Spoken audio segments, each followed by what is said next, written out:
Step 2, a little bit more automated now. Let's have a look. As a GM on my left here again, I've got my screen set up. On the right is the player. Let me just put these guys into the combat tracker now. So activate the combat here. You should see it here then. And I'm just going to re-roll initiative for everybody. There we go. Everybody has got an initiative, and you can see that they're all on 13, but they have got a tiebreaker. So the first one is going to be the Robert Chief. He's going to skip his go this time though, I think, because I want to show something later with him. So next is Greep then. Now, previously, basically, I had to pass all the information back and forth about modifiers. So what I'm going to do is now I'm going to use targeting. Greep says he's going to attack this dominating robber. He goes up close and personal, and he's basically now engaged in close combat and attacking him. So what I'm using here is the Token HUD action buttons, I think it's called, or actions, token actions. Let me check, because you may want to know that. So active modules, it's called Token Action HUD, that's what it is. So that basically gives me buttons here as the player at the bottom, at the top of my key actions I want to do. That has recently been put into Symbaroum, really like it, but I haven't actually played with it in anger yet. So I'm going to attack. I'm going to attack with my dagger.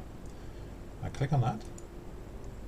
I'm going to go against their defense, which is a modifier of 0. Let's to come out. I roll it, and I fail. Of course I fail. But now it's the robber's turn, isn't it? Let's have a look at the initiative tracker here on my left. Move it on to the dominating robber. He's attacking, and I'm saying, yeah, Symbaroum being a player-facing system, dear Greep, can you please defend against him? So he needs to go on to his sheet, he needs to go to his armor, and which gun, while he's targeted the dominating robber as the attacker. So he then says, okay, I'm going to defend against the accurate of the attack. He's a very, very accurate robber. I roll that, and I get armor protection. So I failed my defense, my armor gave me 4 protection.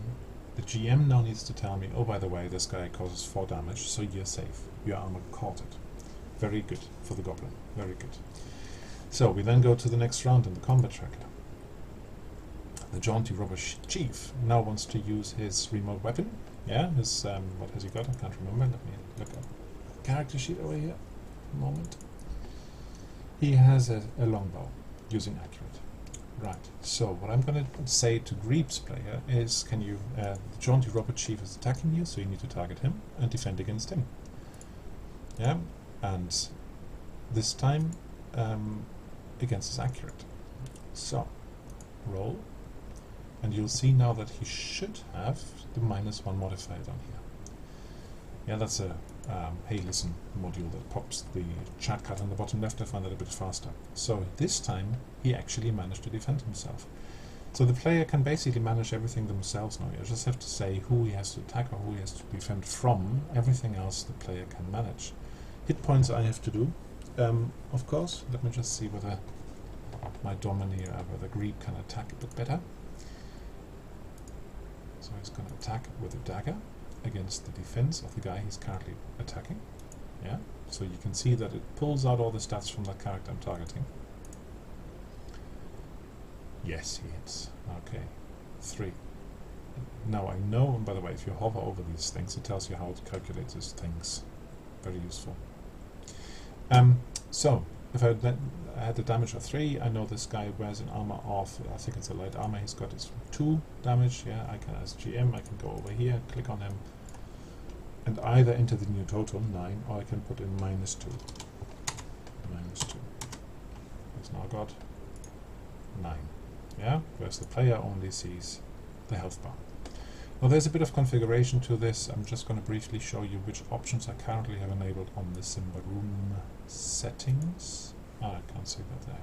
Can you help me pull that up from the other side, from the GM side?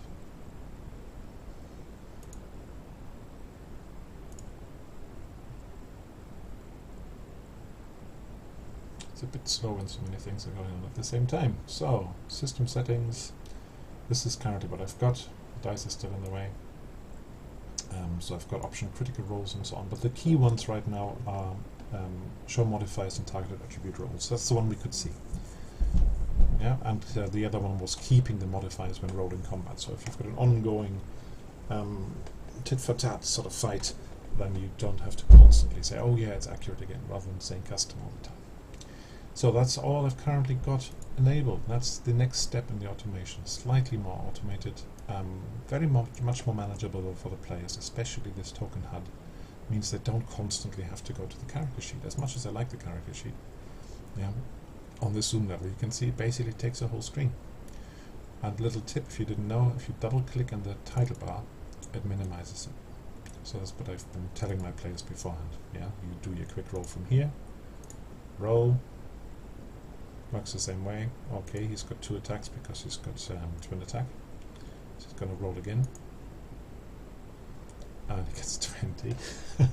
And now, because he's been rolling and he has just made a critical fumble here, the other guy is attacking him, so he now needs to defend, and he has to click Witch Gown against the accurate again.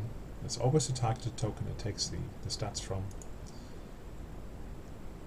And then the defend works at least. Good. So that would have been the way I did it beforehand. But you can see the character sheet basically takes everything away. You can't see any of the setting, any of the moody stuff. The next step, if I get my head around it, will be the what I call the enhanced combat in the modules and the system settings. Combat enhancement. Slightly trickier, that one, but I'll show you that when I get to it.